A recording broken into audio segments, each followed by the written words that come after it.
LiberalViewer presents.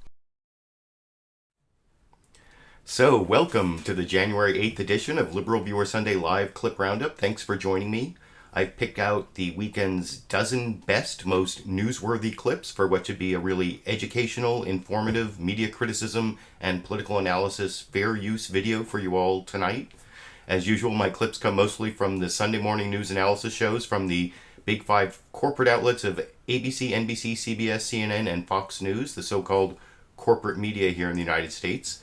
You can see the two subtopics I'm covering down listed in the video description. If you're watching as a recorded show, I put time indexes down there so you can skip to the big Russian hacking topic if you get tired of the Obamacare topic I'm starting with. And I put detailed descriptions of what I'll be discussing in those two subtopics down there if you want to read it. I've also put a link down to this clip list of my dozen clips I'm using. You can read through those notes, and even if you can't completely understand my notes to myself, you can probably figure out what the clip's about and who's speaking in it in general. So I like to start off with political comedy, and this week there's no Saturday Night Live, there's no Real Time with Bill Maher. There will be Saturday Night Live coming back next week, and then Real Time with Bill Maher the week after that. I actually got kind of nostalgic for The Daily Show when I was watching the Mitch McConnell interview over on CBS's Face the Nation. You may remember 2 years ago, almost exactly, just in a few weeks, from February 2015, Jon Stewart had his challenge to Mitch McConnell to prove he's not a turtle. I put a link down to this Talking Points memo page in the video description. It also leads to the Daily Show video, which is pretty funny. If you remember, Jon Stewart used to do his, I think it's Toby the Turtle impression of Mitch McConnell, you know, the, yup. And if you watch this next clip I'm going to show you, it's actually Mitch McConnell talking about Obamacare, whether to repeal or replace, and if they're going to replace it right when they repeal it, which has turned out to be kind of a controversy. And he says they're going to do it as rapidly as possible, and then he uses the thesaurus dodge, which I think is kind of funny, where, like, what does that mean? It means rapidly, it means quickly. It's sort of like, I can almost see Jon Stewart doing, I'm gonna repeal and replace as rapidly as possible, or something like that, but we don't have Jon Stewart anymore, so you have to settle for my Toby the Turtle impression, leading into Mitch McConnell's answer as to when they're going to replace Obamacare after they start repealing it, in the first clip from CBS's Face the Nation this morning over here. There's a question of, you want to repeal it, you're going to repeal it. When's the replacement part going to get put Well, in? soon. I mean, you have to both repeal and replace, and I think there ought not to be a great gap between the first step and the second. Look, you know, Bill Clinton said it's the craziest thing you've ever seen. This is Bill Clinton on Obamacare last year. 8 out of 10 Americans either want it replaced entirely or significantly changed. I don't think anybody ought to think that the status quo is acceptable. If Hillary Clinton had been elected, they'd be revisiting Obamacare. It is in a full-scale meltdown. And so no action is not an option. So 8 and 10 want it repealed, but also only 2 and 10 want it just repealed. In other words, repeal without replace. Well, I said 8 and 10 either want it repealed or significantly changed. Right. That's 8 out of 10. I guess the gap is where the debate is, and Senator Rand Paul said, he spoke to the president-elect, and quoting now from Rand Paul, he said, he, meaning Mr. Trump, fully supports my plan to replace Obamacare the same day we repeal it. The time to act is now. You talked about a gap. This is the same day. How does Well, I haven't heard Senator Paul's plan to replace it, but we will be replacing it rapidly after repealing it. So can you give me a sense of what rapidly means? Are we talking very quickly? Months, days? Quickly. All right. But it's going to be repealed by the end of this week, you think? The first step will be taken in the Senate by the end of this week, yes, and then it'll go over to the House. On replacing it, if I'm covered now as a part of Obamacare, am I going to be covered by the replacement? Well, what you need to understand is that there are 25 million Americans who aren't covered now. If the idea behind Obamacare was to get everyone covered, that's one of the many failures. In addition to premiums going up, co-payments going up, deductibles going up, and many Americans who actually did get insurance when they did not have it before have really bad insurance that they have to pay for, and the deductibles are so high that it's really not worth much to them. So it is chaotic. The status quo is simply unacceptable, and at the risk of being repetitious, if Hillary Clinton had been elected, we'd be revisiting Obamacare. Let me move on to nominees. So, like I said, it's kind of a dodge from Senate Majority Leader Mitch McConnell. He's one of the most powerful people in Washington, and he's not committing to repealing and replacing Obamacare at the same time, which apparently Senator Rand Paul wants to do. And I think the reason, I think it was former Senator Rick Santorum was on one of the pundit panels. I think it was he was the one who said that the reason some Republicans want to repeal and replace at the same time is otherwise when they repeal Obamacare, that gets rid of a bunch of taxes, and then later they're going to want to use those taxes to fund their replacement. But if they replace it at a different time, that's going to be like a big tax increase on a different day. But if they do it all at once, it's like they're repealing the taxes and then replacing them with other taxes, so it doesn't seem like a tax increase on the second day when they replace it. That's one analysis I saw. I can't remember if it was Rick Santorum or not who said that, but I did want to move on to show you Kellyanne Conway's reaction to basically that same tweet from Senator Rand Paul. Now, Kellyanne Conway is a senior counselor to Donald Trump, and so should know what Donald Trump's policy on whether he's going to repeal and replace at the same time is going to be. And she apparently is not willing to confirm what Donald Trump apparently said to Rand Paul, unless you don't believe what Senator Rand Paul said in his tweet. But this is Jake Tapper over on CNN State of the Union trying to get Kellyanne Conway to commit to when they're going to replace Obamacare, not just repeal it. And you get a similar dodge that I'll talk about after we watch that together here. About Obamacare, because that's going to be a big subject of debate when Congress is sworn in. There's a debate among Republicans, as you know, about how to repeal Obamacare. Is it better to repeal and then work on a replacement, or repeal and immediately replace? On Friday, Senator Rand Paul of Kentucky tweeted this. Take a look. I just spoke to real Donald Trump, and he fully supports my plan to replace Obamacare the same day we repeal it. The time to act is now, unquote. Can you confirm that President-elect Trump is committed to replacing Obamacare the same day that it will be repealed? I can confirm that he is committed to replacing Obamacare with something that actually is affordable and accessible and allows you to buy health insurance over state lines. Yeah, but the same day and or allows in people 3 to have years? savings accounts.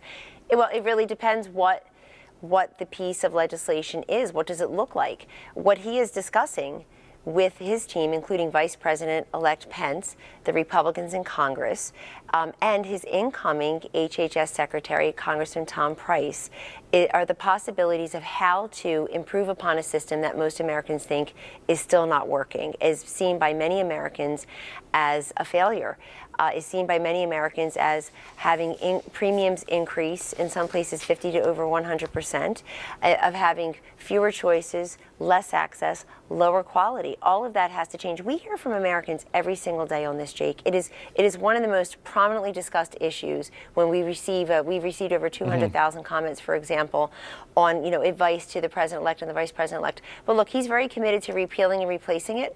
Mr. Trump has been very upfront about what some of those particulars are. And we also know that you have popular provisions like coverage for pre-existing conditions. We also know there are Americans relying upon it now. But no commitment on timing on the replacement. Kellyanne Conway, Happy New Year. Yeah. Happy birthday. Thank you. Best of luck to you in the new Thank you. administration. Hope to see you soon. Goodness. So that actually didn't seem that contentious with Jake Tapper at the end where he said, but no commitment on the timing.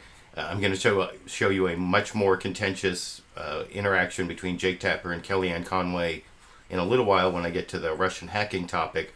But I think it was pretty telling that the senior advisor for Donald Trump there would not commit to what apparently Donald Trump committed to Senator Rand Paul.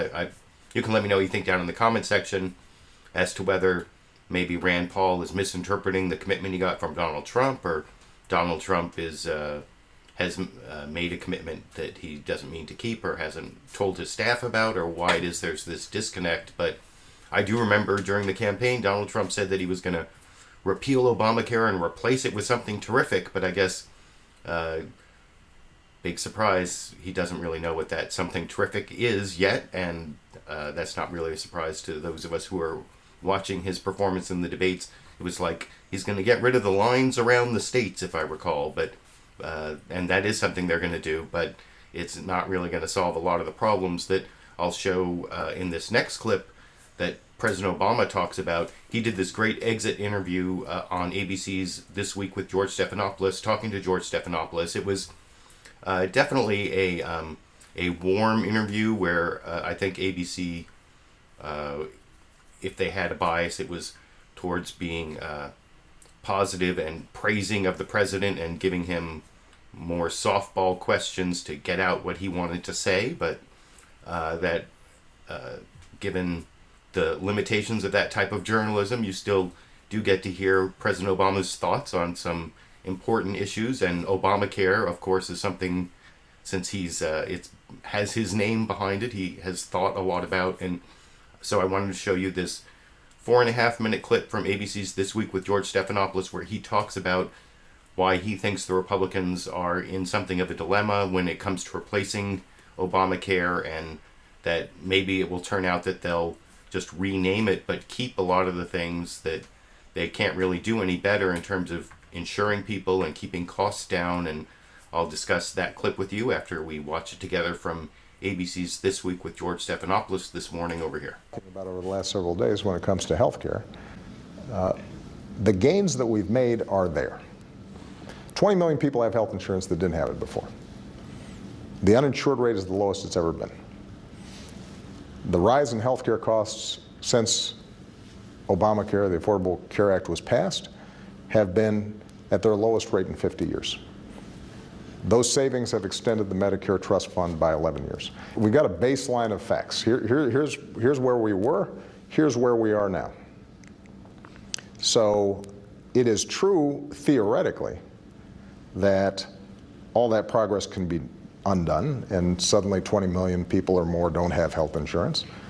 But as I think Republicans now are recognizing, that may not be what the American people, including even Trump voters, are looking for. And my hope is that the president-elect, members of Congress from both parties, look at where have we objectively made progress, where things are working better. Don't undo things just because I did them.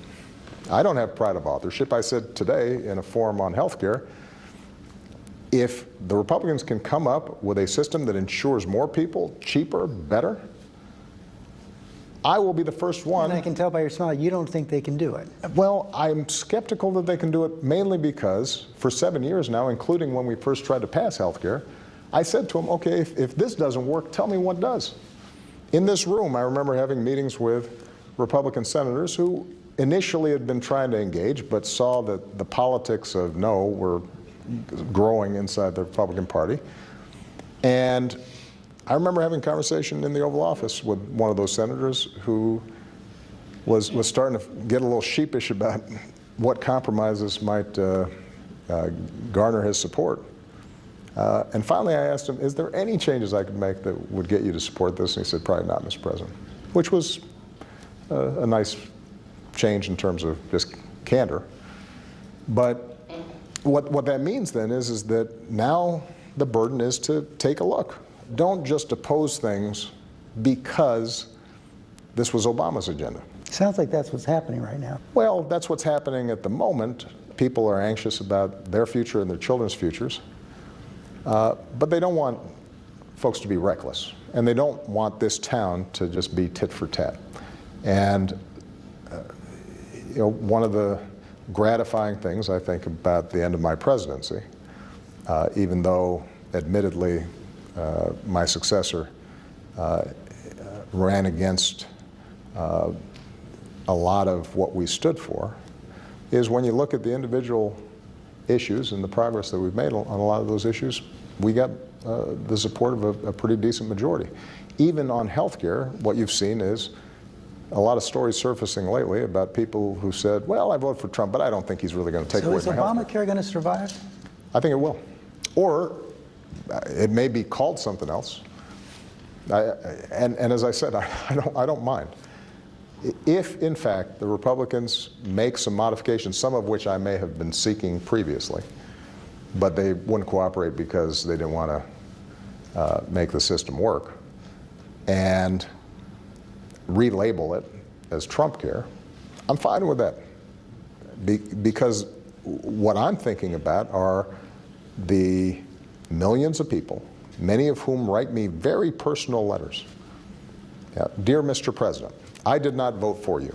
I was against Obamacare. And then my son, who didn't have health insurance, signed up, and we just found out that he had an illness, and thankfully he's now covered. Otherwise, he might not have gotten treatment, or I might have lost my house. You have people around the country who are benefiting from the steps that we've taken, and as long as they continue to get helped, then at least I'll know in my own mind that the work we did here had a lasting impact. You've often said that your toughest day in office was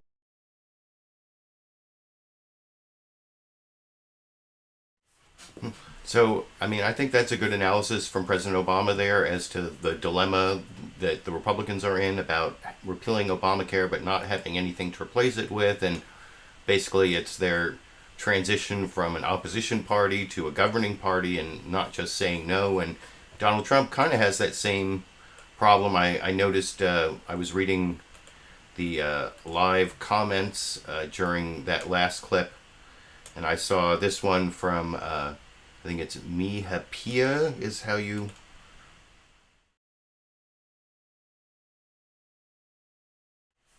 Mihapia 1 saying that Trump ran against everything and not for anything, and that's a problem when you're running against and then you've promised to repeal Obamacare and replace it with something terrific, but you never said what the terrific thing was. That's I guess, supports the point that Mihapia 1 was making down in the live comments, that the Republicans and Trump are in this bad position because they haven't made the transition to governing, even though they've been in charge of Congress for quite a while now. And I mean, they do have some replacement plans, but it's actually nothing that they can get a majority of Republicans even to agree on. So, so that's the last clip I want to play on the topic of repealing Obamacare. And then the big topic today is the latest developments on the Russian hacking story. But first, for the Sandy fans there, I want to let you know Sandy did show up here.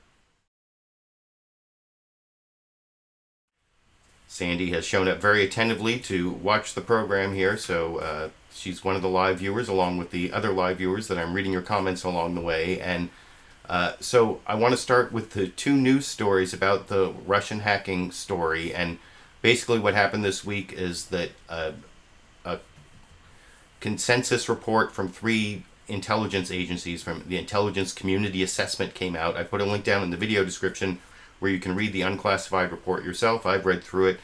It has a lot of conclusions in it. It says that the evidence is classified, so we don't get to see the evidence. Donald Trump got to see the evidence on Friday. And you'll see some of the Trump people are still trying to say as little as possible about Russia being responsible. You'll see, I'll show this long Kellyanne Conway clip where she really won't come right down and say it. And then Reince Priebus will say it's like a Russian entity. But I'm going to first show 2 news reports. First from Fox News Sunday, where they do show the conclusions of the intelligence agency. And that's one of the dilemmas that the right-wing Republicans are in, is they're usually very supportive of the intelligence agencies and the defense establishment.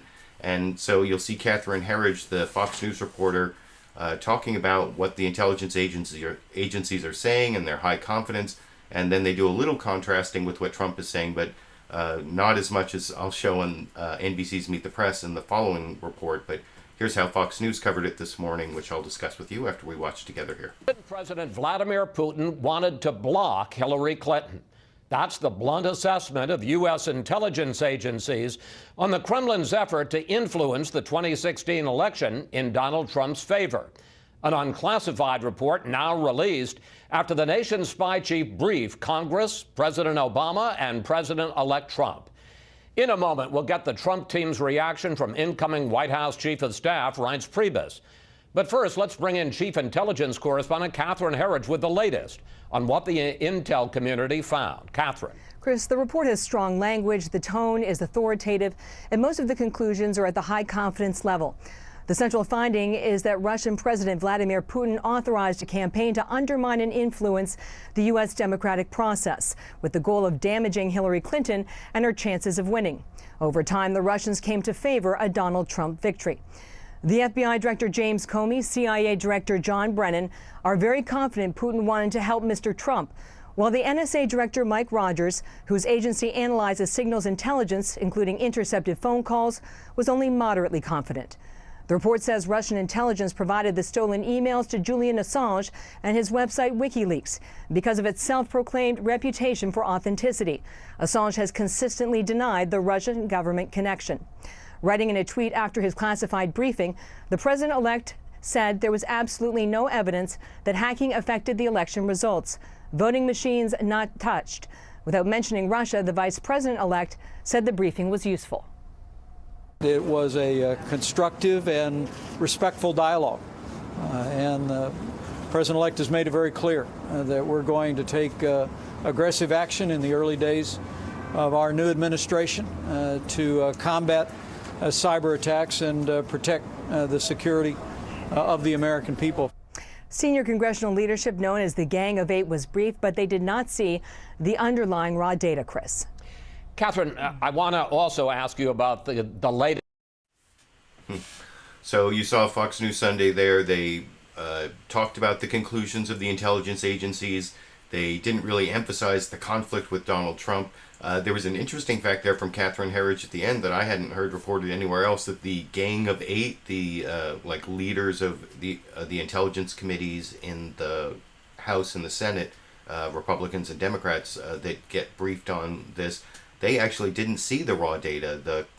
I don't know exactly, they saw the classified report but not the raw data, which is in this case the sources and methods that we in the public never get to see and get to hear about sometimes through anonymous news reports. But that's one of the problems with as just a person out here, just an average citizen trying to figure out if this report is true. You get to hear the conclusions and how confident they are, but you don't really get to see the evidence. So you have to look at other factors, and I'm going to talk about that a little more when I show some clips later, especially a Glenn Greenwald clip that I'm coming up to.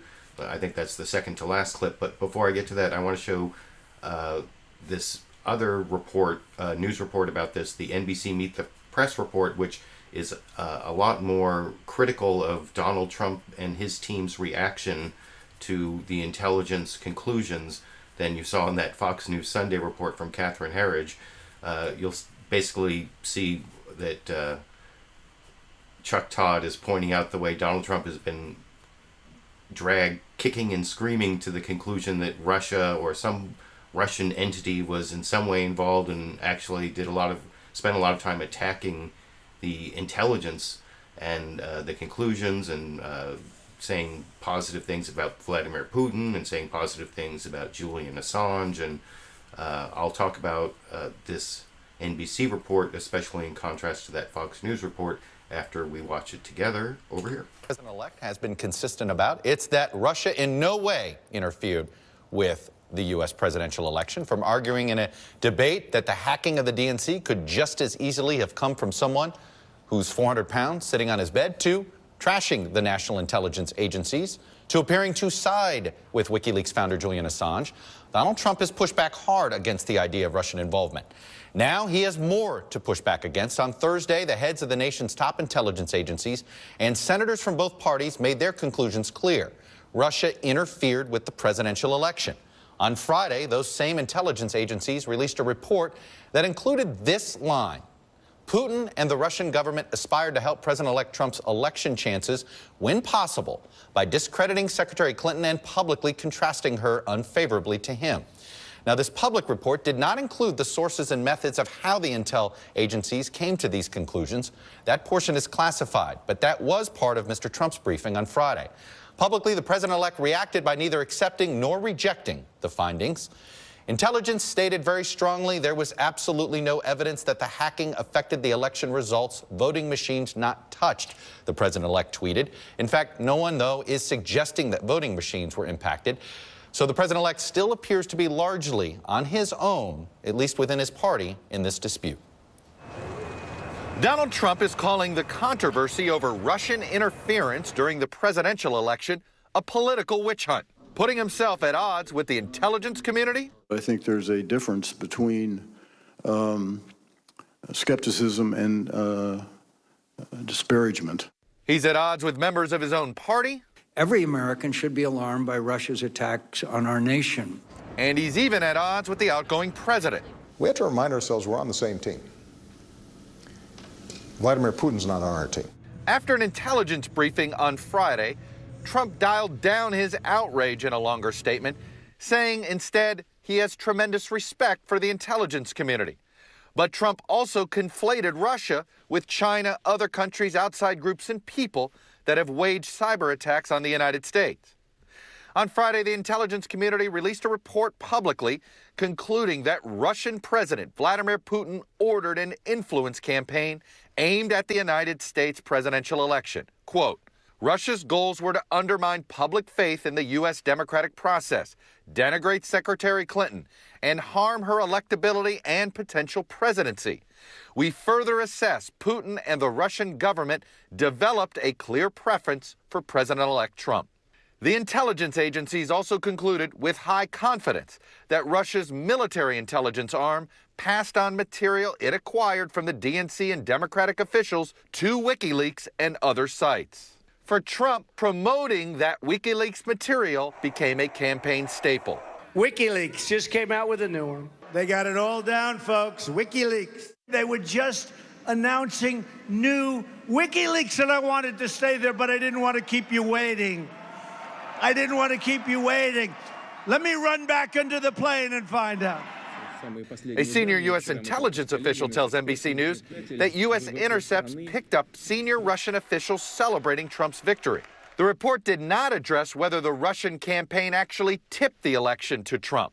But for a candidate defined by shifting policy stances, Trump has been remarkably consistent on his ambivalence about Russian involvement. I don't think anybody knows it was Russia that broke into the DNC. She's saying Russia, Russia, Russia. But it also could be somebody sitting on their bed that weighs 400 pounds, okay? They have no idea if it's Russia or China or somebody. It could be somebody sitting in a bed someplace. Do you doubt 17 military and civilian agencies? Well, yeah, he'd rather believe. I doubt it.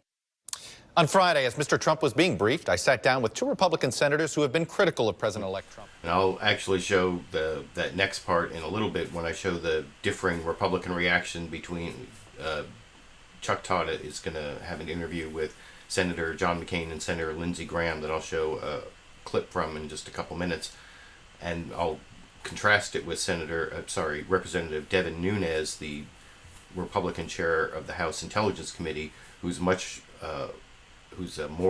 like the response from Donald Trump's campaign, who is obsessed with saying that Donald Trump was elected fair and square, and the Democrats are just trying, it's a witch hunt, it's all political, and they're trying to make it seem like Donald Trump wasn't honestly elected.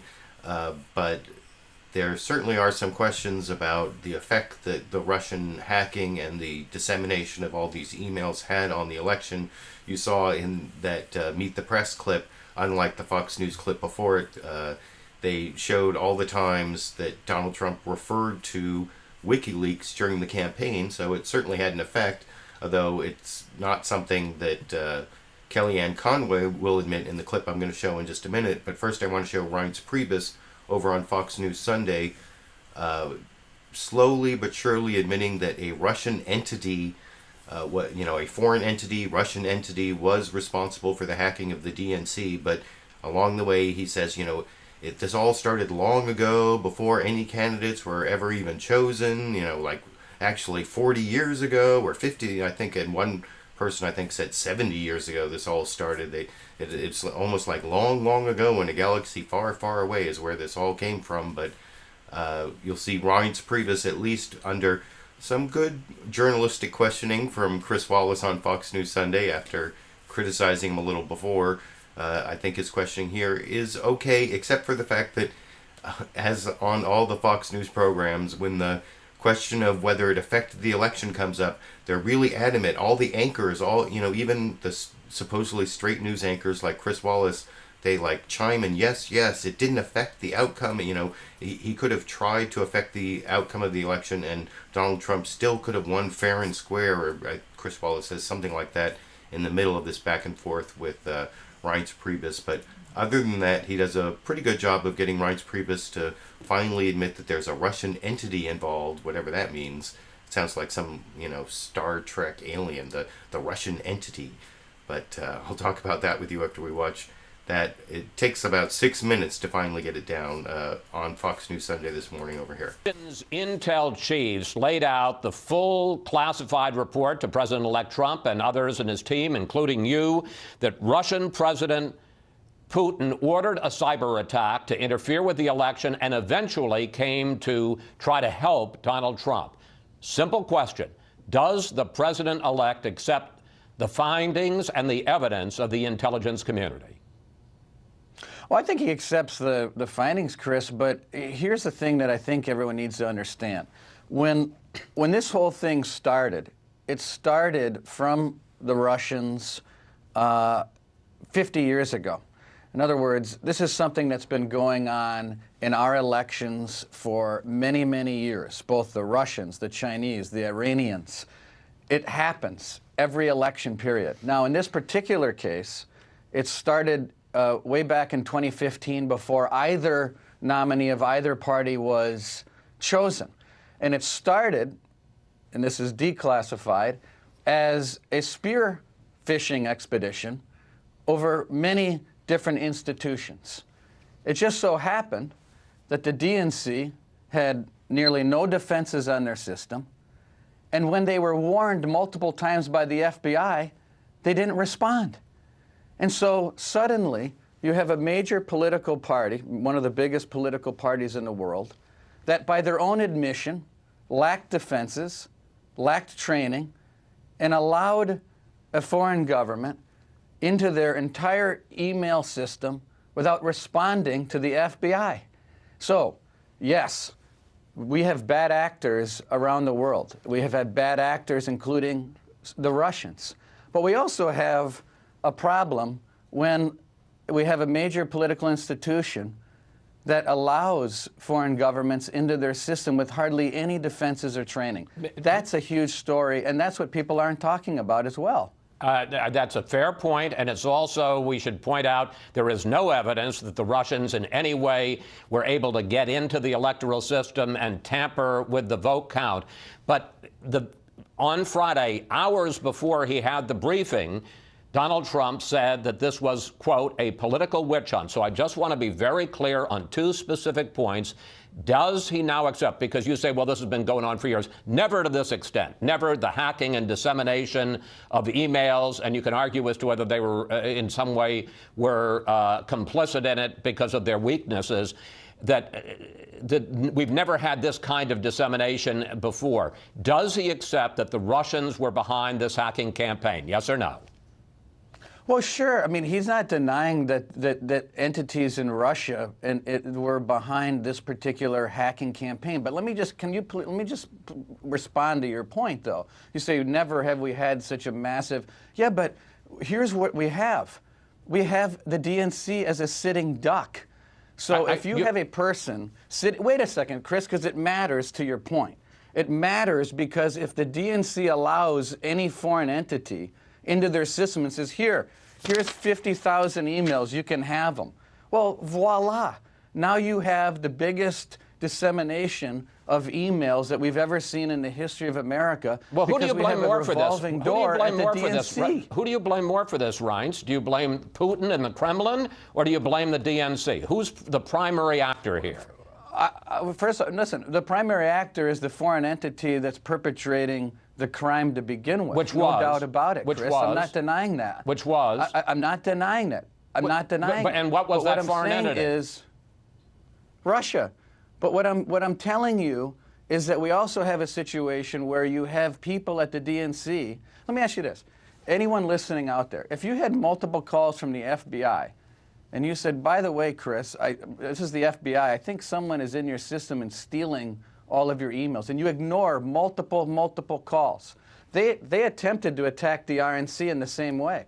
They didn't get into our system because, number one, we had our heads straight and we had defenses at the RNC. But number two, when the FBI called the RNC and said, hey, we've got a hacking situation here, we brought them in immediately.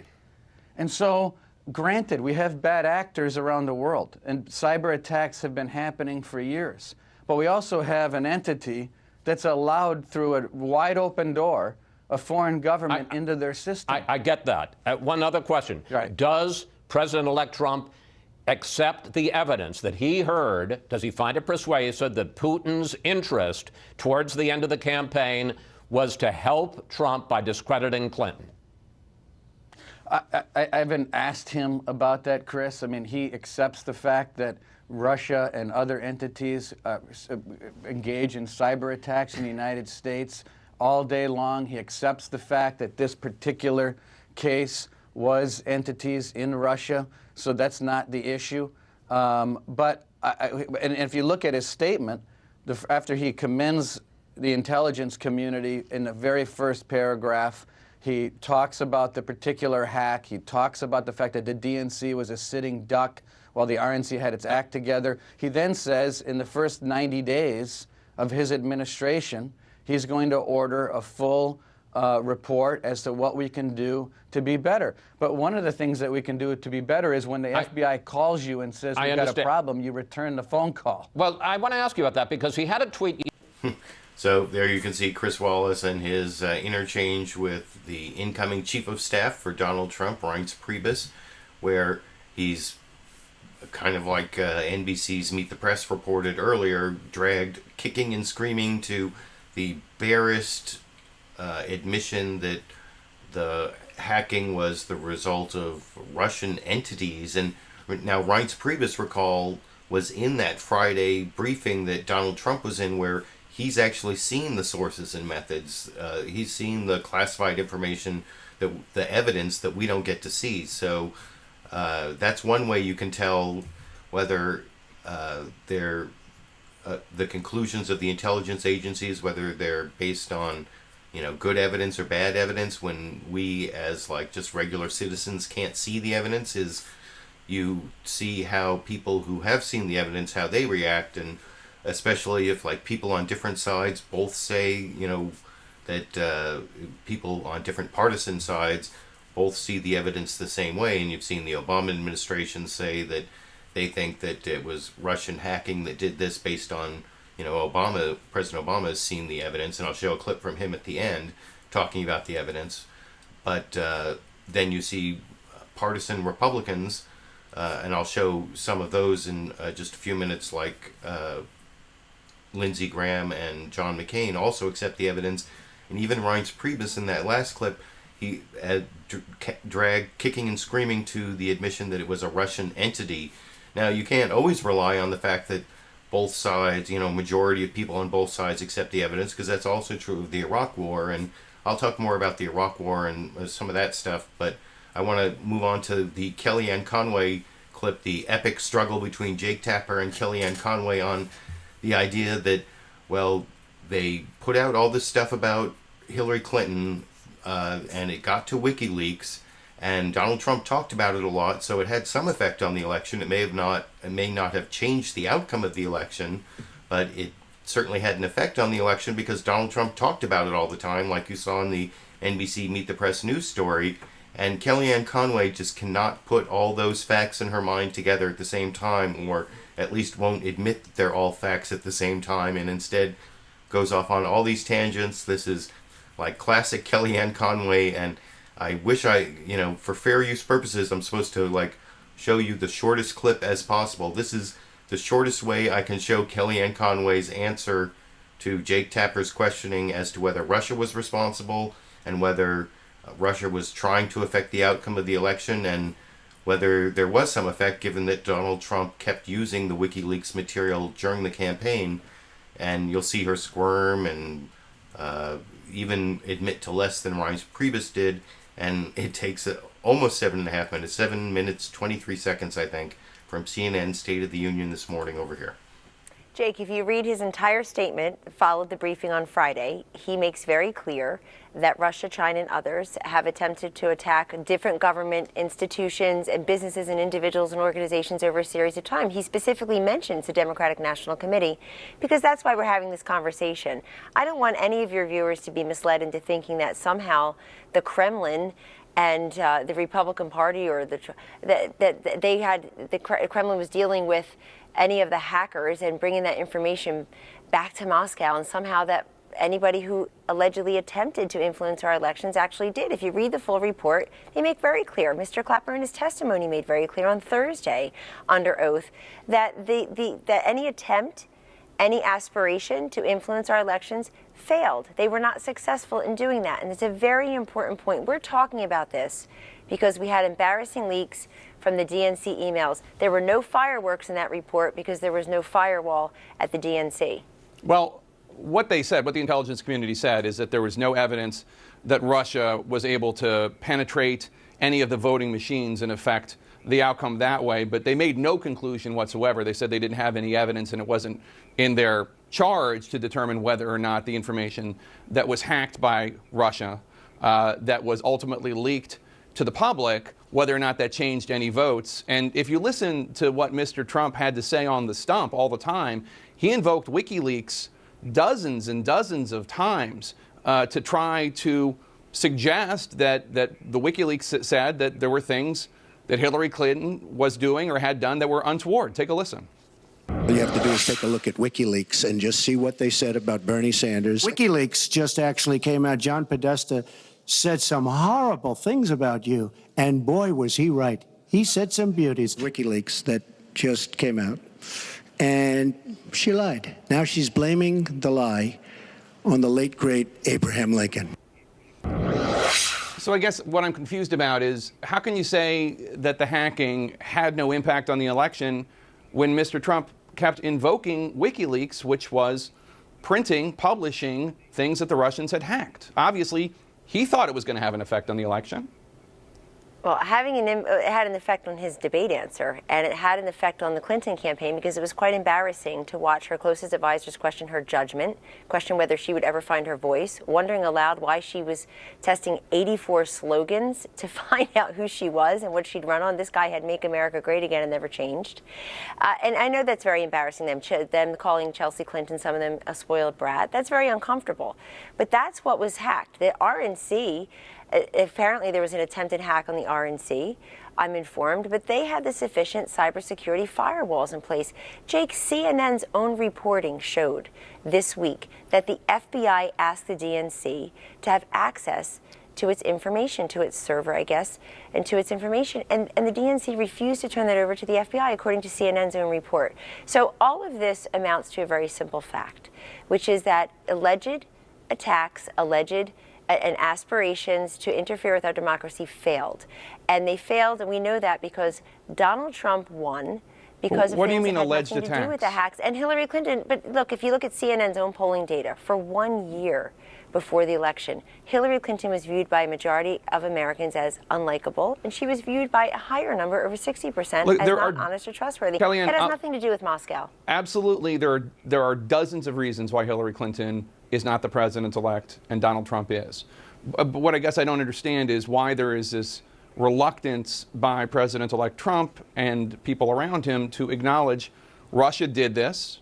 You said it was an alleged attack. I don't know why you're saying alleged. No, alleged to interfere with our democracy. In other words, they didn't succeed. Even if you read the New York Times, Washington Post, people are admitting, cyber experts certainly are saying, Jake, that but why invoke all those they did not WikiLeaks? succeed. But why invoke all those WikiLeaks that were the work of Russian intelligence, according to our intelligence agencies? Why invoke all those WikiLeaks unless He didn't know Trump? that at the time. He said he didn't know who the source was, and he's right. Look, what if it were? But you were trying to what if it change were not public Russia, for impressions of example, Hillary at the time? Clinton, right?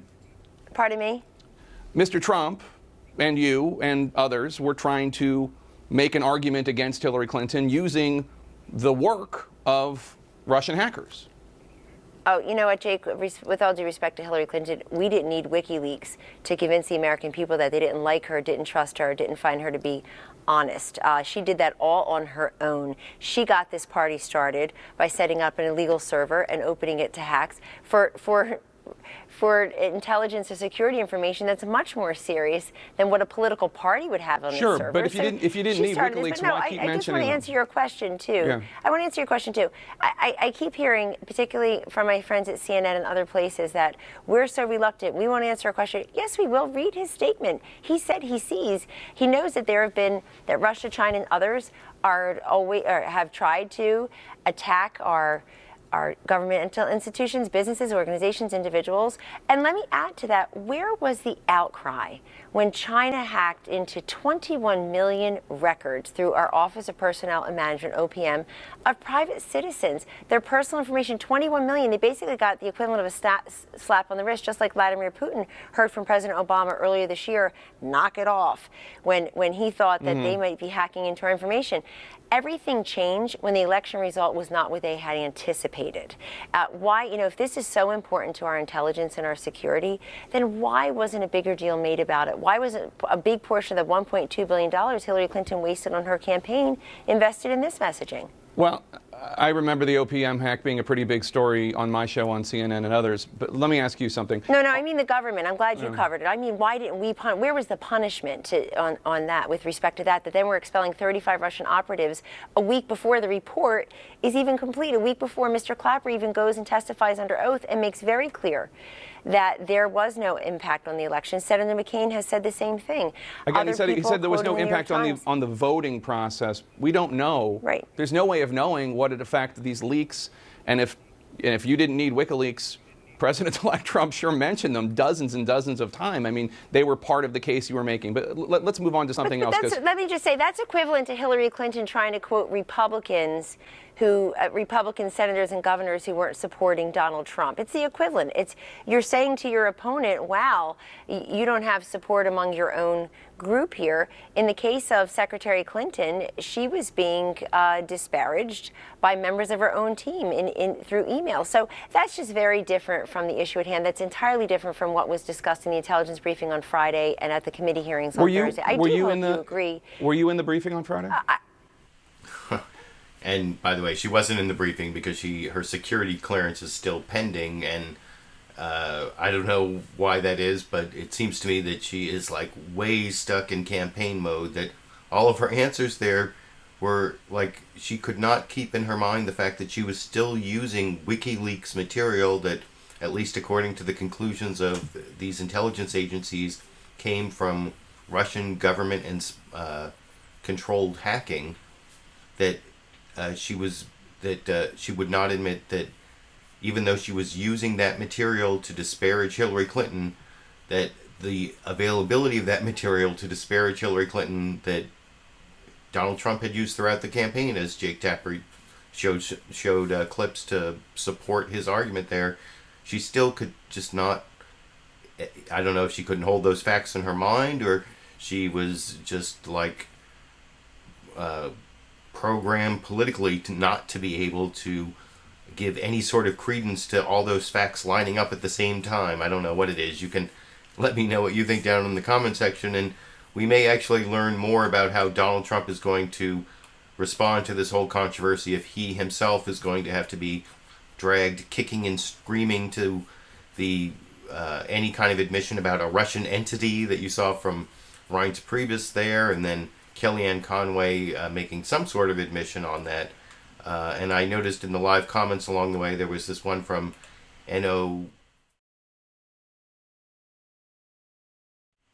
NO8549 there saying, talking about Trump is finally going to have a press conference this week, so maybe we'll see Donald Trump himself give a better answer than either Kellyanne Conway or Reince Priebus did in those last two clips. And I wanted to show this Democratic response. I'm going to show a couple more Republicans after this, but I wanted to put this next clip after that last clip because this is also Jake Tapper, and he's referring to what Kellyanne Conway was arguing, and he actually kind of strawmans her, saying that her argument is that they should be talking about a OPM hack that happened years ago instead of this one that just happened. And she was actually comparing the reaction to the OPM, the China hack of the Office of Personnel Management and all the employee records of the federal government, including some of their security checks. Well, you'll see he actually laughs at Kellyanne Conway bringing that up when he asks Democrat Adam Schiff, who's the ranking Democrat on the House Intelligence Committee, what he thinks about that whole thing. And he says, of course, that Donald Trump is undermining the legitimacy of his own presidency over in this clip. On Friday morning, Donald Trump gave an interview to the New York Times.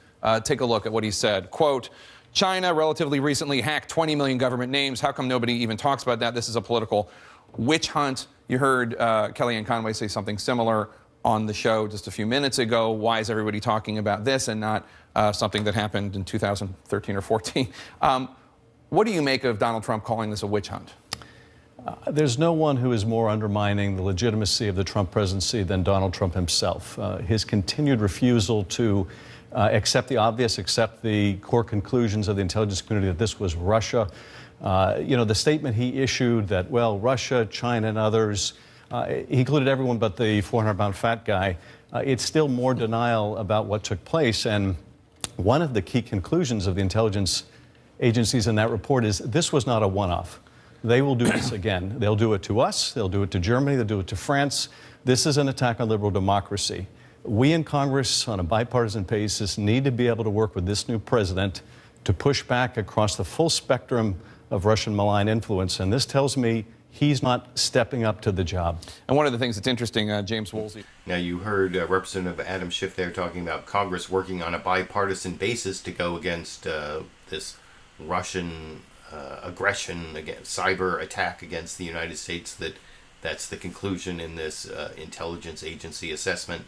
Like I said, you can read the assessment yourself down in the video description, and I'll talk about that more a little bit later. But I wanted to compare the ranking Democrat on the House Intelligence Committee to the actual chair of the House Intelligence Committee, Representative Devin Nunes, who actually sounds a lot more like Kellyanne Conway and Reince Priebus, where he's very sensitive about the idea that this is a partisan witch hunt and that it's being used by the media and Democrats to undermine the legitimacy of President-elect Donald Trump. And here you'll see Chris Wallace again does his best to chime in on the fact that Donald Trump was, elected fair and square. I think that's where he chimes in. And this is actually two clips that I've spliced together from the Devin Nunes interview on Fox News Sunday this morning. Over here. House Intelligence, you received the same classified report on Friday. Any doubt in your mind that Russian President Putin directed this attack and that at some point, not originally, but at some point, it became an effort to stop Clinton and help Trump? So 6 months ago, I publicly came out and said that this was the biggest intelligence failure since 9/11, was our failure to understand Putin's plans and intentions. So this has been going on for a long time. We've known that Russia is a very sophisticated bad actor in the cyber realm. Many members of Congress, not just members of the House Intelligence Committee, have been warning the Obama administration about Russia's continued cyber attacks on this country, and they did nothing. And so now, as you look forward, they lose an election, and then it appears like they want to change this narrative into somehow that Russia was responsible for Hillary Clinton losing the election, and I just don't buy that. No, and I want to make this very clear. There's no indication, despite Russia's efforts, and the intelligence community doesn't say this is why Trump won and she lost. But the two things can be true. They tried to do a campaign, and Trump won a fair and square election. I want to go follow up on this policy issue, though, because you say that Mr. Trump has to be tougher than President Obama was in responding to cyber aggression, especially by the Russians. But I want you to respond to this tweet, which I discussed with Reince Priebus. Trump tweeted this on Saturday. Having a good relationship with Russia is a good thing, not a bad thing. Only stupid people or fools would think that it is bad. This is his first reaction after getting this briefing about Russian interference in the election. It doesn't sound like he's ready to crack down on the Kremlin. And he wouldn't be the first president to want to be buddies with President Putin. So you had President Clinton, President Bush, President Obama, including Secretary Clinton, who hit the reset button. Don't forget that you had President Obama, who got caught on a hot mic, talking about being able to be more flexible after the election with Vladimir. So clearly, 3 presidents have tried to be friends with Putin. All 3 have failed. And I hope that Donald Trump, he has a lot more information going into this. And I've cautioned his administration to be careful with Putin because I think he is a bad actor. Although it remains true, the fact of the matter is we would like to be friends with the Russians. I just don't know if it's possible. We've had a lot of experience with Putin. He just doesn't seem to be a guy that we can work with. As a member, as we said, you're not only head of House Intelligence, you're also a member of the transition. This is not unusual for administrations to want to work with Putin. I mean, they've tried, all administrations have tried, going back to the first President Clinton when Putin was first put into office. So I just don't see where this is anything different, and I think the news media is trying to blow this, or I say the Democrats are blowing this up, because they're trying to change the narrative of what happened in this election. I am not happy that this report that we were briefed on, just the Gang of 8 was briefed on Friday morning, yet many news media outlets already had the information that was briefed to the Gang of 8. So this looks like a political rollout of a narrative just a couple weeks before Donald Trump's inauguration. And it bothers me, and I don't think it's good. And the political rollout by the intelligence community or by the Democrats who were briefed? By the Obama administration. Really? So you think this is an effort by the Obama administration to undercut Donald Trump? How else do you define it? How does the news media have this information before it's briefed to the Gang of 8? I want to ask you about another question. President-elect Trump. Of course, the news media gets leaks from the intelligence agencies all the time.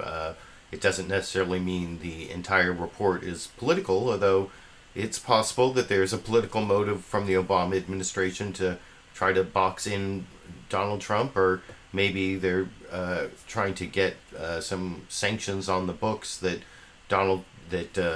you heard Vladimir Putin didn't even really respond to. He decided not to retaliate against the expelling of the diplomats and the closing down of some like big fancy compounds, like one in Maryland and one someplace else that Russia had all these parties and housed all these diplomats at. Well, that's all been done, and Vladimir Putin has not even retaliated for that. So maybe Donald Trump can just like leave that in place and move on with whatever policy he's going to have. But you did see there that Devin Nunes was much more in line with, as a Donald Trump Republican, taking the Donald Trump line that this is a political witch hunt, and the Obama administration is actually rolling out these charges against Russia at this time to delegitimize Donald Trump. But not all Republicans are reacting that way, and to make that point, I want to show you this next clip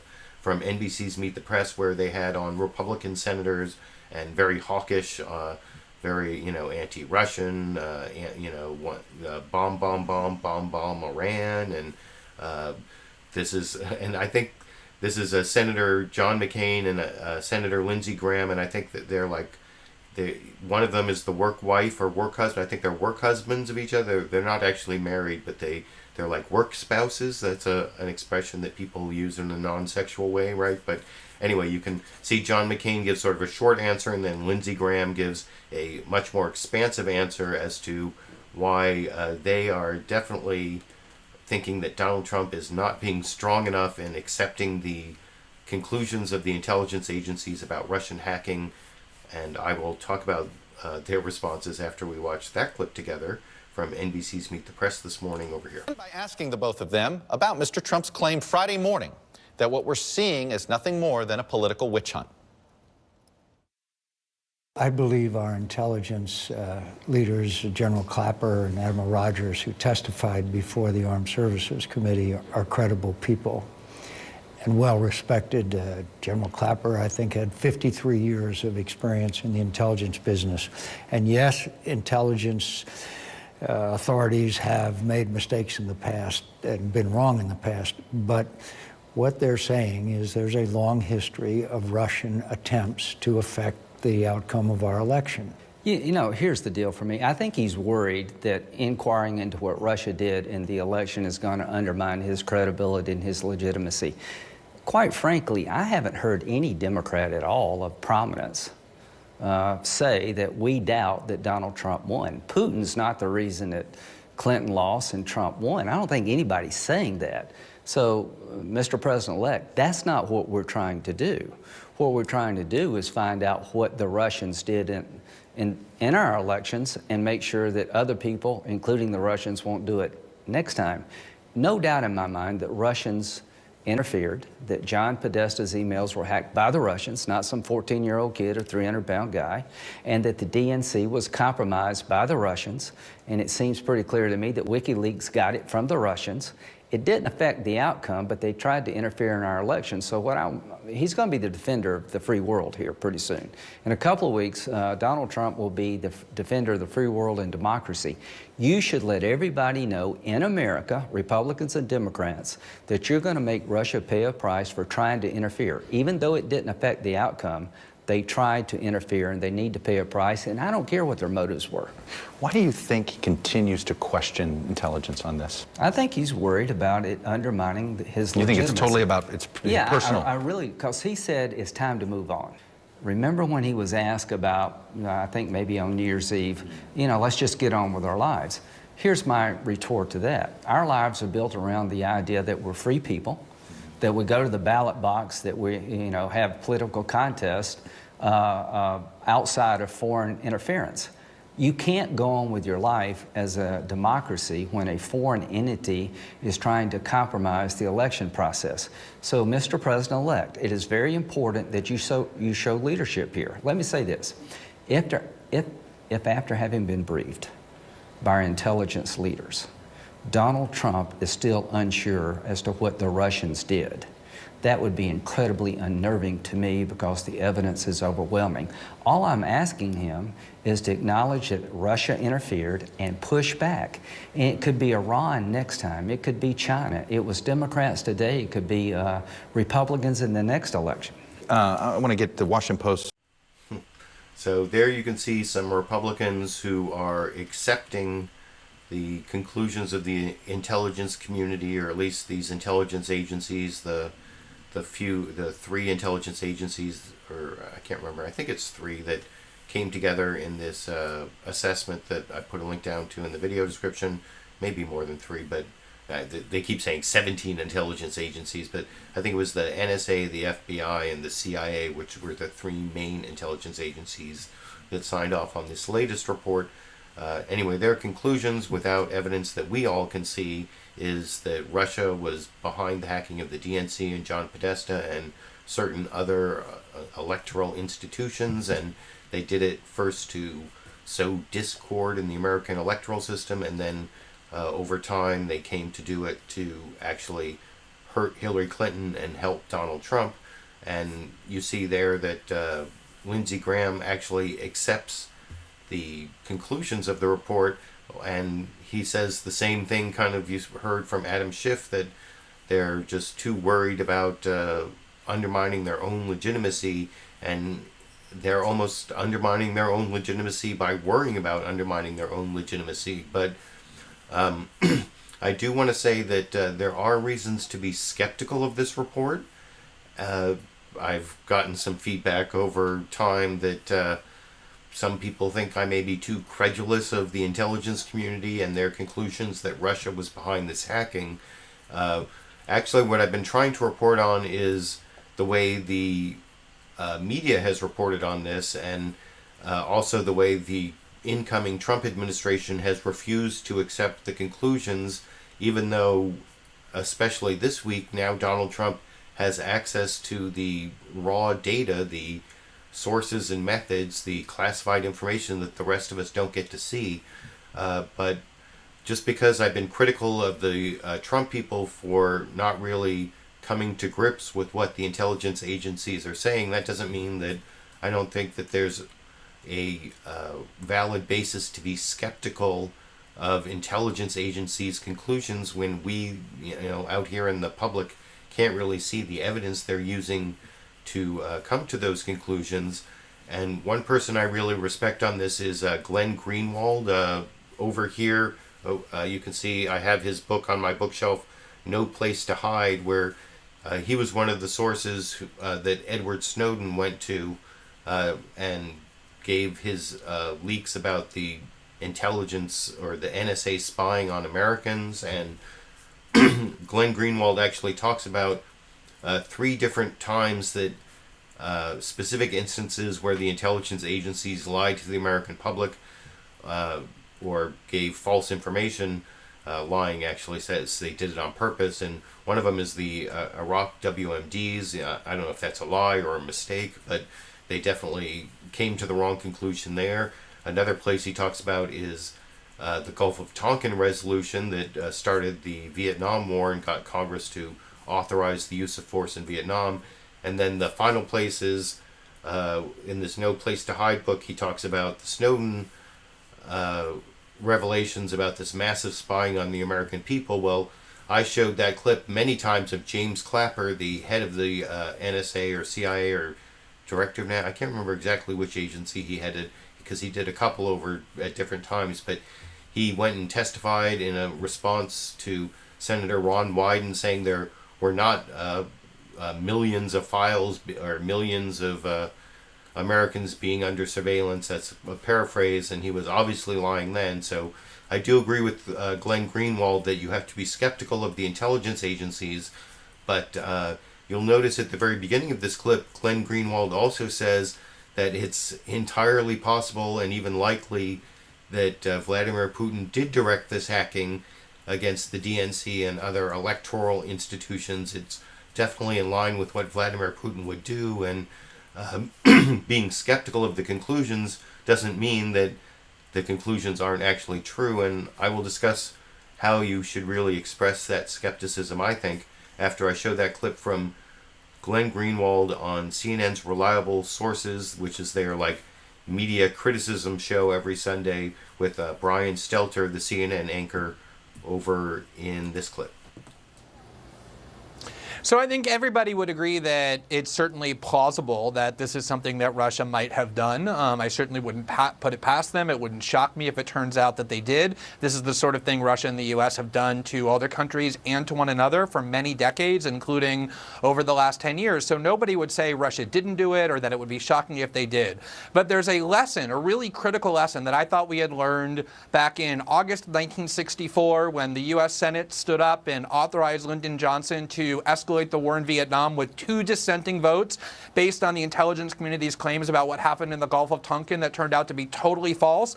And the same lesson in 2002 when a group of bipartisan senators assured the nation that the intelligence community convinced them that Saddam had weapons of mass destruction and was in an alliance with al-Qaeda. And the same lesson we learned in 2013 when just months before the Snowden reporting, James Clapper, President Obama's top national security official, lied to the faces of the country when he said that he wants to assure everybody that the NSA doesn't collect data on millions of Americans. And that lesson is we don't just blindly and uncritically accept the claims of the intelligence community, especially provocative claims about a foreign adversary, without seeing convincing evidence presented by them that those claims are true. And we absolutely have not seen that in this case.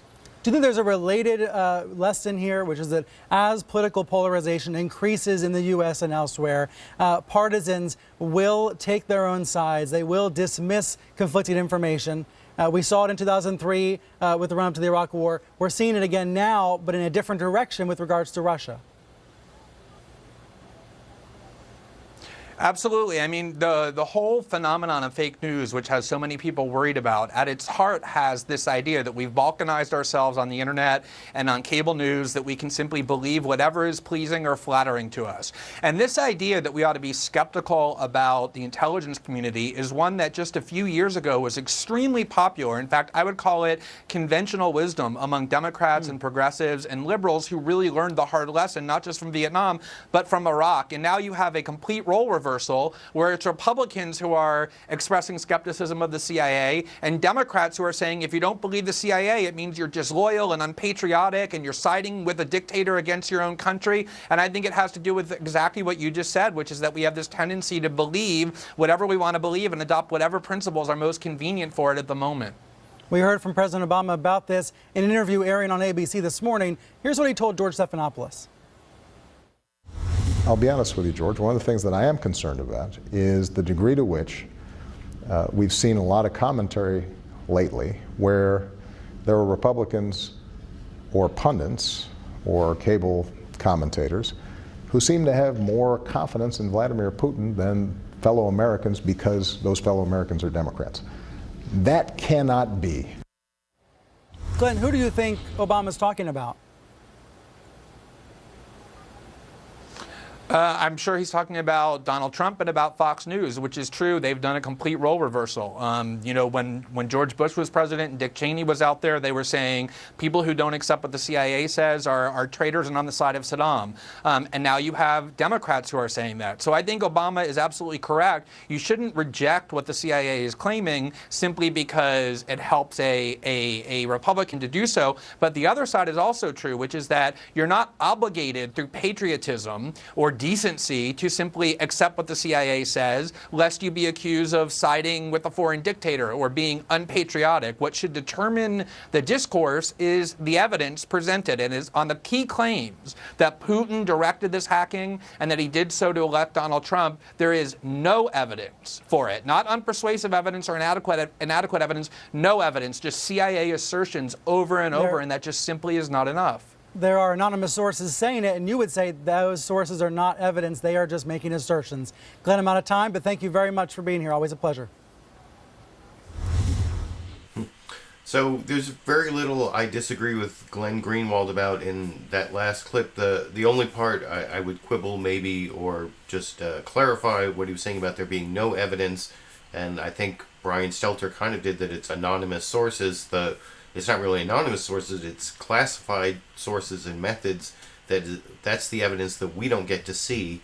And I think Glenn Greenwald is absolutely correct about that we as the American people should be skeptical of the intelligence agencies when we don't get to see the evidence that they're basing their conclusions on. You know, they use words, you know, high confidence or moderate confidence or, you know, all sorts of, you know, buzzwords that we're supposed to decide whether their judgment is, you know, the words they use to describe their judgment is supposed to give us more confidence. I don't really go for that so much, but the one place that I think there is sort of a difference is the difference between the ways members of the general public and journalists should deal with it. Journalists, I think, should be especially skeptical, should make sure whenever they're reporting on reports like the intelligence assessment that I put a link down to in the video description that I've read, and you should definitely read, when they refer to that, they should say that it's based on classified sources and methods that we don't get to see, and so we just have to accept these conclusions. And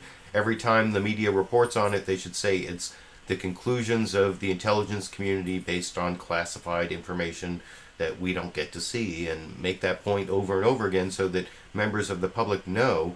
But as members of the public, I think that it sort of is based on, first, the faith you have in your elected officials, which is not all that great for most people, but does vary in a partisan way. And that's one of the things I think Glenn Greenwald was complaining about. But I think it makes sense that, like, when the guy you trust more is in office, then you trust not so much that they, you know, things without evidence, but President Obama has seen the evidence. So if you have more trust in President Obama, and you know, my trust level is, you know, not that great after some things, but certainly better than George W. Bush. And in a partisan way, I do have somewhat more trust for Democrats than Republicans. And so that's one way. And then there's also an eventual accountability. And I remember before the Iraq War having a discussion with one of my friends about how this is all based on intelligence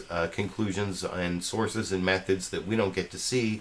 And I don't look at it so much as a journalist, but as someone who got a history degree, and I wrote this senior essay on the attempt to control atomic weapons at the end of World War II, and I got to read through all this classified material and the collected papers of our Secretary of War during World War II, Henry Stimson, and our Secretary of State, Dean Acheson, and you read all the stuff that's marked top secret because it's from like the 1940s, and eventually there is accountability through history, but and even, you know, the Gulf of Tonkin resolution, there's accountability. Even the Iraq War WMD, there was eventually accountability for our elected officials. We got to find out if what they said was true or it was like based on mistakes or lies or whatever you want to call it.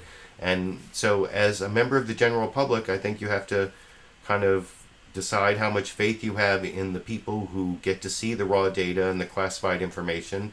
And then you also have to sort of adopt kind of a wait-and-see attitude, like, you know, it seems to kind of make sense, but I guess we'll have to wait for the judgment of history whenever that comes. It may be by looking at the classified papers of the people who made decisions in World War II, or some big leak like over in No Place to Hide, the Glenn Greenwald book that I really enjoyed, about how Edward Snowden showed that the intelligence community, and James Clapper in particular, was lying to us about the huge NSA spying operation. But having said all that, from all of my reading of the unclassified material and my judgment of all the people who've seen the classified material and what they're saying, it does seem like there is some evidence that some Russian-based entity, you know, that's what even the Trump people are admitting,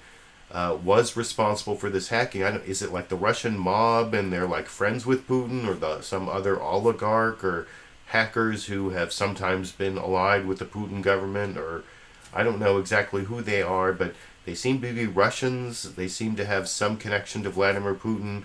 That's the conclusion, and if that's what you can kind of figure out if you read between the lines of what people on different partisan sides are saying. But of course we won't know for sure until the actual classified sources and methods come out later through, you know, investigative journalism or the work of historians, or I don't know if the whole thing gets scrubbed because now they don't keep good records and they hide what they did. I don't know. I think things eventually do come out in history. That's having gotten a degree in history and done some primary research.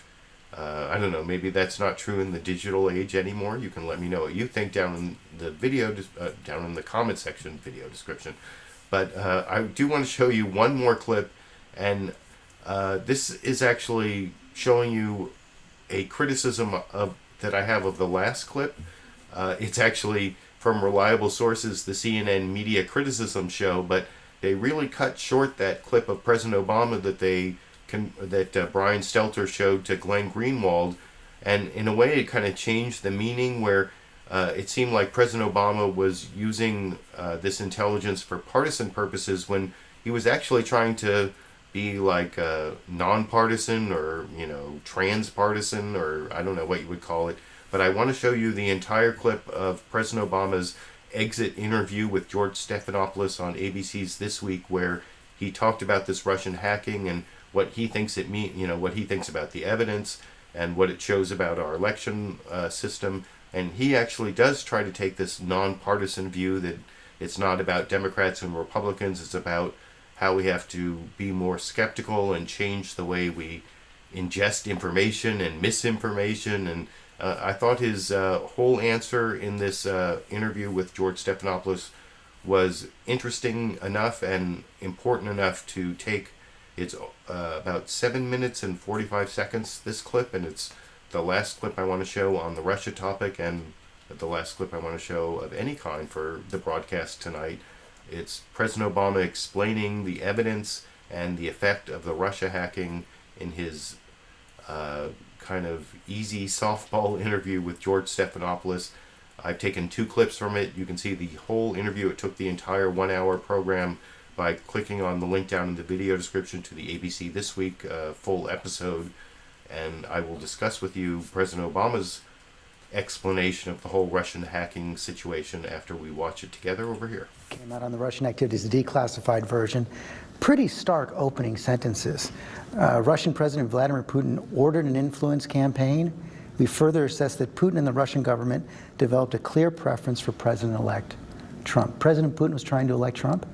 Well, I think the report is very clear. Number one, the Russians sought to interfere with the election process, that the cyber hacking that took place by the Russians was part of that campaign, and that they had a clear preference in terms of outcomes. What I've repeatedly said is that our intelligence communities spend a lot of time and effort gathering a lot of strands and a lot of data. There are times where they're very cautious and they say, we think this is what happened, but we're not certain. Saying high confidence here. This time, they've got high confidence, and having seen some of the underlying sources and information that they're basing this on, I stand fully behind the report. What does that tell you about what President Putin is trying to do right now? And I think back to 2012 when Mitt Romney talked about Russia being the #1 geostrategic threat. You kind of dismissed him in the second debate. Did you underestimate Vladimir Putin? I don't think I underestimated him, but I think that I underestimated the degree to which, in this new information age, it is possible for misinformation, for cyber hacking and so forth, to have an impact on our open societies, our open systems, to insinuate themselves into our democratic practices in ways that I think are accelerating. And so part of the reason that I ordered this report was not simply to relitigate what happened over the last several months, but rather to make sure that we understand this is something that Putin has been doing for quite some time in Europe, initially in the former satellite states where there are a lot of Russian speakers, but increasingly in Western democracies. There are going to be elections coming up among our NATO allies that we have to pay attention to. I anticipate that this kind of thing can happen again here. And so, in addition to the report assessing what exactly happened, what we have also done is to make sure that the Department of Homeland Security and our intelligence teams are working with the various folks who run our elections. And one of the things that I've urged the President-elect to do is to develop a strong working relationship with the intelligence community. And I think it's important that Congress, on a bipartisan basis, work with the next administration looking forward to make sure that this kind of influence He met with the intelligence leaders this afternoon, praised their work at the top, still didn't seem to accept their conclusions fully, talked about Russia and China and other countries. They made no assessment on whether this affected the outcome of the election. He said very clearly it had absolutely no effect on the outcome. What do you think? I think there are a lot of factors going into an election. I think the bottom line is that Donald Trump is going to be sworn in as the 45th President of the United States of America, and it's not necessarily profitable to sort of try to untangle all the different factors that went into it. The issue here is you have, I think, the clear example of how, if we're not vigilant, foreign countries can have an impact on the political debate in the United States in ways that might not have been true 10, 20, 30 years ago, in part because of the way news is transmitted, and in part because so many people are skeptical of mainstream news organizations that everything's true and everything's false. Nothing is settled, everything's contested.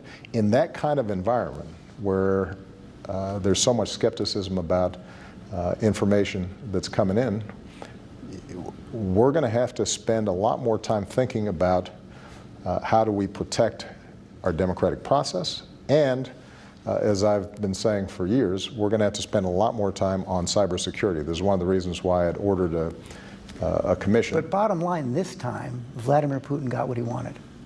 Well, look, I think that what is true is that the Russians intended to meddle, and they meddled. And it could be another country in the future. It could be another election where the alignments between Republicans and Democrats are different than they were this time, and who a foreign country prefers. And that's why I hope that this does not continue to be viewed purely through a partisan lens. I think there are Republicans as well as Democrats who are concerned about this. And the two things we need to do, George, number one, we have to spend a lot more time, energy, resources on cybersecurity. And what makes this difficult is because it's not just a government problem, it is a private sector and government problem, and there's got to be a lot more cooperation. That was one of the key recommendations of this commission that I got a report from just a few weeks ago. And the second thing we have to do is to make sure that all of us think about how we approach our elections and our democracy, not only to secure them from vote tampering, but also to make sure that we understand when propaganda is being churned through the system.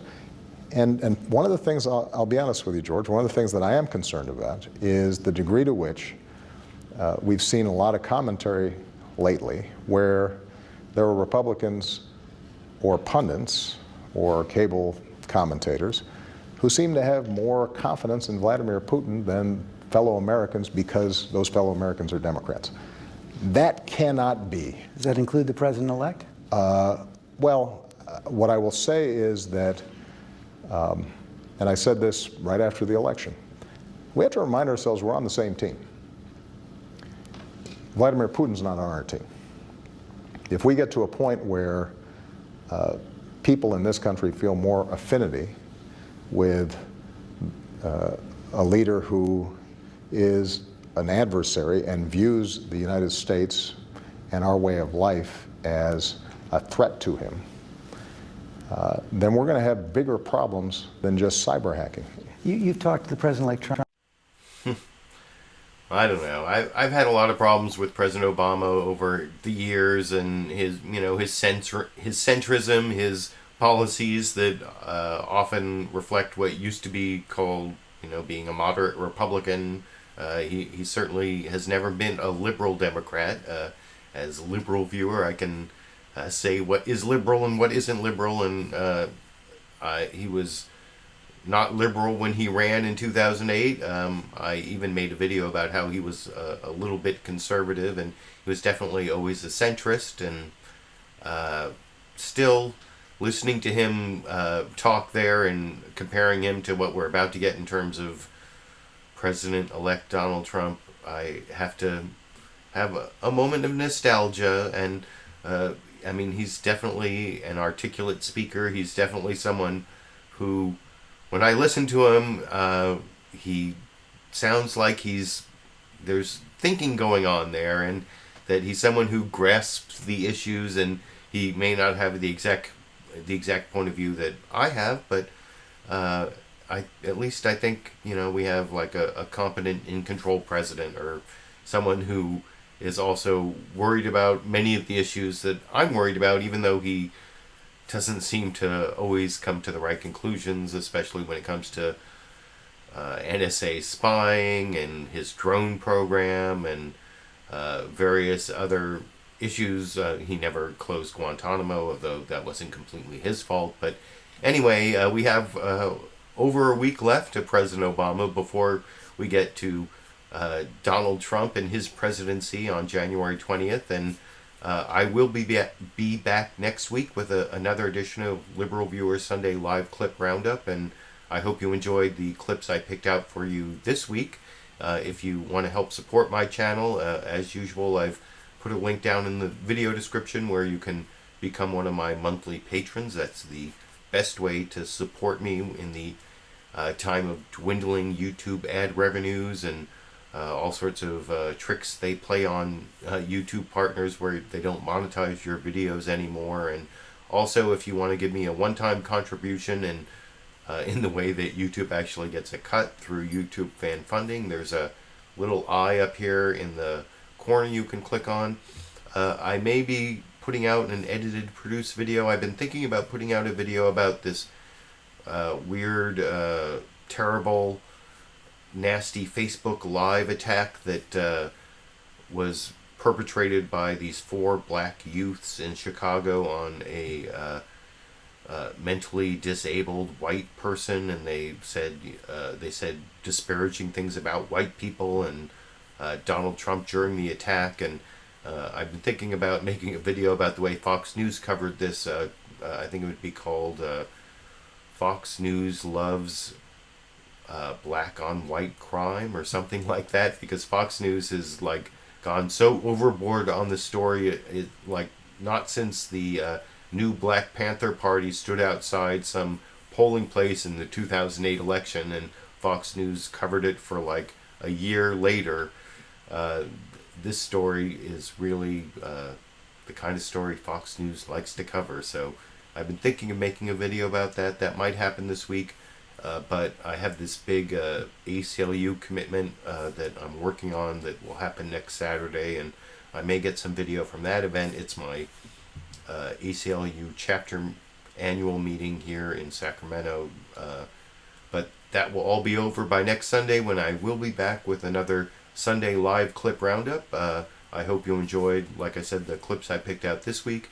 I will be back next week around the regular time with the regular show and the regular commentary that I think exposes some of the problems with the corporate media and also some of the things that you learn by watching the corporate media. And I hope you enjoyed watching it with me. And until next week, I guess I will be seeing all of you around the internet.